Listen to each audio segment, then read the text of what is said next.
For the public, royal life has always appeared dazzling. Polished routines, pristine palaces, and a monarchy operating with impeccable grace.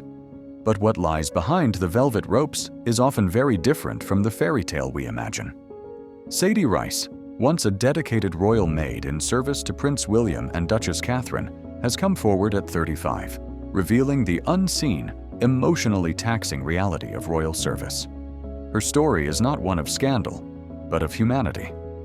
This is a tale of relentless loyalty, unspoken sacrifice, and a quiet rebellion that echoes far beyond the polished walls of Anmer Hall and Kensington Palace. In 2015, Sadie Rice entered royal service at Anmer Hall, the Cambridge's country estate in Norfolk. With 10 bedrooms and sprawling grounds, Anmer was not just a home, it was a symbol of royal domesticity. For the outside world, it embodied peace, privacy, and family life. But for Sadie, it became the backdrop of a life consumed by duty. Her credentials were impeccable. Prior to joining the Cambridge household, she had worked for the Norwegian royal family and Queen Elizabeth II. Her reputation for discretion, dedication, and excellence made her a top choice. At first, she embraced the job with a sense of honor and pride. But what seemed manageable soon spiraled into a life of unending responsibilities and eroded personal boundaries. The days at Anmer were long, often starting before dawn. Tasks included cooking, cleaning, managing laundry, shopping for select ingredients, and handling delicate, high-value garments. The attention to detail required was enormous. Nothing could be missed, not a wrinkle in a napkin, not a smudge on silverware. A forgotten linen fold or incorrect tea preparation could be perceived as a slight against tradition. But it wasn't just about the physical tasks. The emotional labor was unrelenting. As Sadie described to close friends, the role demanded a haunting level of invisibility. Be present, but not seen. Always available, but never intrusive. The job's golden rule wasn't written in any handbook. Total loyalty, without asking for anything in return, not even time for yourself. Initially, Sadie adjusted. She reshaped her life around the job, often working late into the night and traveling to Kensington Palace as the family's duties expanded in London. At first, the shifts were subtle. An extra errand here, a late dinner request there. But over time, her schedule became completely dependent on the Cambridges' lives. Friends recalled how she missed birthdays, canceled plans, and slowly disappeared from her own life. She was always working, a former colleague said. And though she maintained composure, her smile began to fade. The house may have been spotless, but her spirit was being worn away.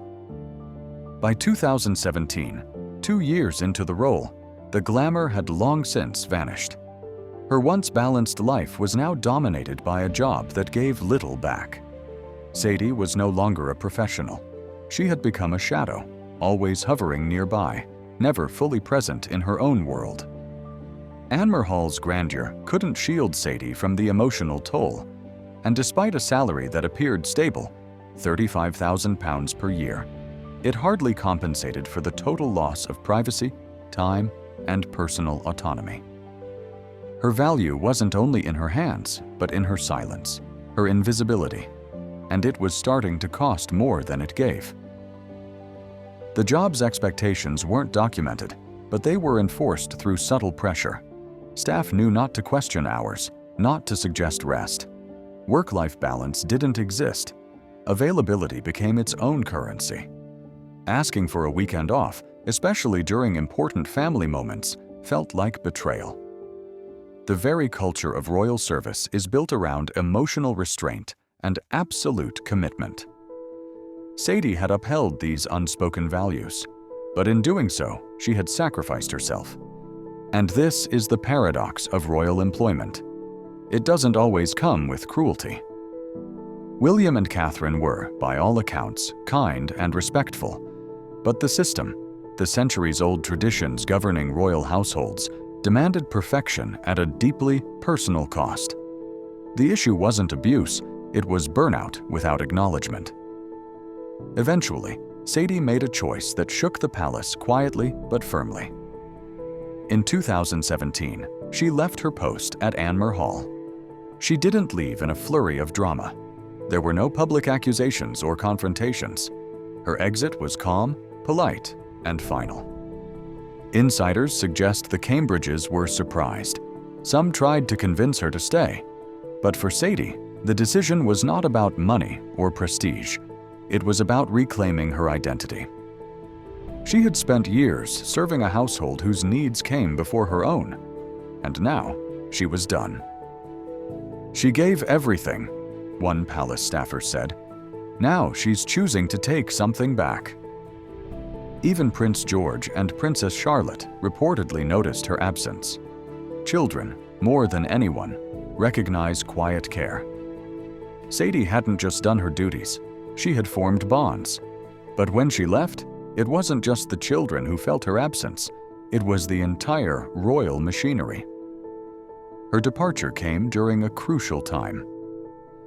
The Cambridges were transitioning back to full-time life at Kensington Palace. Public scrutiny was growing. Pressures were increasing. And losing someone with Sadie's institutional knowledge, how to prepare the Duchess's favorite tea, how to calm the children after long travel days, was more than an inconvenience. It was a loss of rhythm, a disruption to the delicate dance of royal life. Sadie Rice's exit wasn't just about one housekeeper. It was a symbolic moment, reflecting a deeper truth about royal life.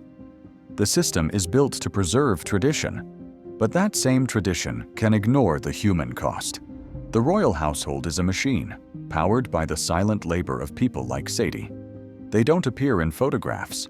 They aren't mentioned in speeches, but they carry the weight of perfection. They polish the silver before a state dinner, manage childcare schedules in the background, and ensure that every public appearance unfolds without flaw. This level of service demands invisibility. And while the palace calls it discretion, Sadie's story reveals that it often becomes erasure. Sadie didn't write a tell-all. She didn't call out William or Catherine. Instead, she spoke softly, through friends and trusted journalists. Her message wasn't about scandal, it was about truth. A system that expects total devotion without emotional care is unsustainable. Even other staff took notice. The months following Sadie's departure were marked by fewer resignations and whispers of reform. New protocols were tested. Expectations around availability were softened.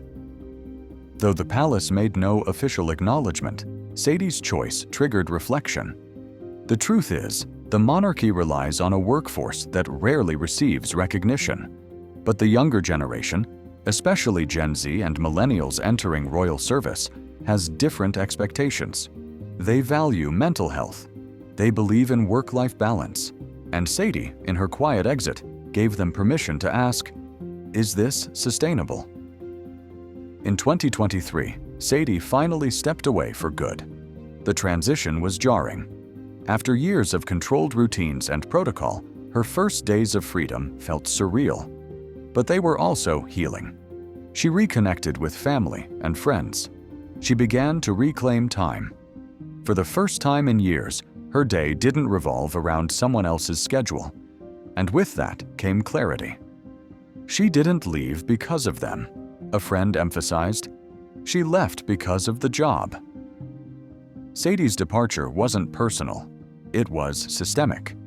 And though Kensington Palace issued its usual no comment on private staff, the loss was felt deeply.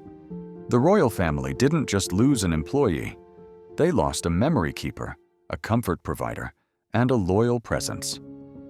Sadie's story opens a rare window into a world few understand. It shows that royal service isn't always magical. It's demanding, consuming, and often thankless. It asks for silence, invisibility, and emotional sacrifice. But it also shows that one person can make a difference, not with defiance, but with dignity.